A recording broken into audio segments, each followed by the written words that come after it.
কিশোরগঞ্জের ঐতিহাসিক পাগলা মসজিদের ৮টি দান সিন্ধুকে এবার ১৯ বস্তার টাকা পাওয়া গেছে।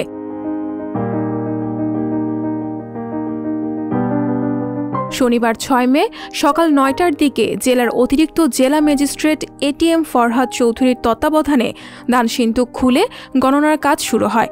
সিন্ধুকে টাকা ছাড়াও ডলার, পাউন্ড, রিয়াল, দিনার, রিঙ্গিত সহ বৈদেশিক মুদ্রা ও স্বর্ণালংকার পাওয়া গেছে।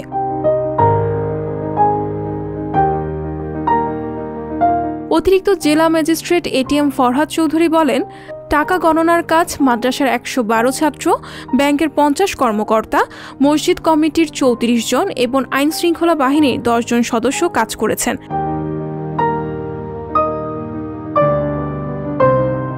কিশোরগঞ্জ পৌরসভার মেয়র ও পাগলা মসজিদ কমিটির সাধারণ সম্পাদক পারভেজ মিয়া বলেন, দানের টাকা থেকে পাগলা মসজিদ, মসজিদ কমপ্লেক্সের অন্তর্ভুক্ত মাদ্রাসা, এতিমখানা ও গোরস্থানের ব্যয় নির্বাহ করা হয়।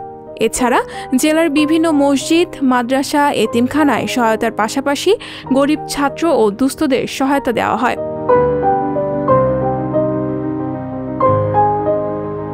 তিনি আরও বলেন, টাকা ব্যাংকে জমা রাখা হবে। পাগলা মসজিদ কমপ্লেক্সকে ঘিরে বড় প্রকল্প চলছে। এটি বাস্তবায়ন হলে মসজিদ কমপ্লেক্স আরও দৃষ্টিনন্দন হবে। এর আগে চলতি বছরের ৭ জানুয়ারি দানবাক্স খোলা হয়েছিল। সে সময় দানবাক্স থেকে ৪,১৮,১৬,৭৪৪ টাকা পাওয়া গিয়েছিল।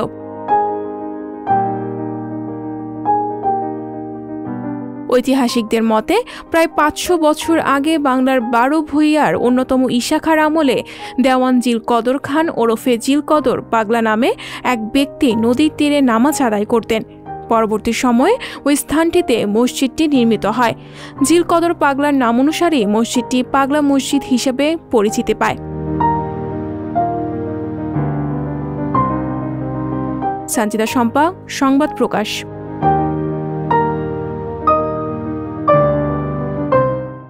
সংবাদ, ফিচার ও অনুষ্ঠানের জন্য ভিজিট করুন সংবাদ প্রকাশের ওয়েবসাইট এবং যুক্ত থাকুন ফেসবুক পেজ ও ইউটিউব চ্যানেলের সঙ্গে।